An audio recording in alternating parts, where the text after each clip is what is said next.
paano po ba? Like, ilang tao ang ang tatanggap dun sa isang SDO?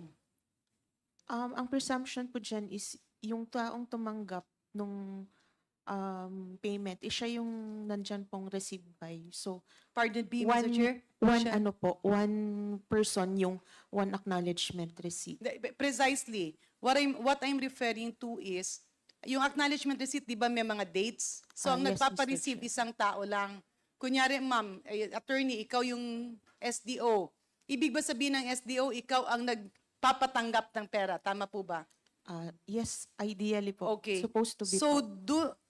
ideally and supposed to be. po. In this case, hindi po ang SDO ang nag-release ng pera? Sa pananaw nyo? I think meron po silang certification na sila po yung nagre-release ng pera. And in this case, Mr. Chair,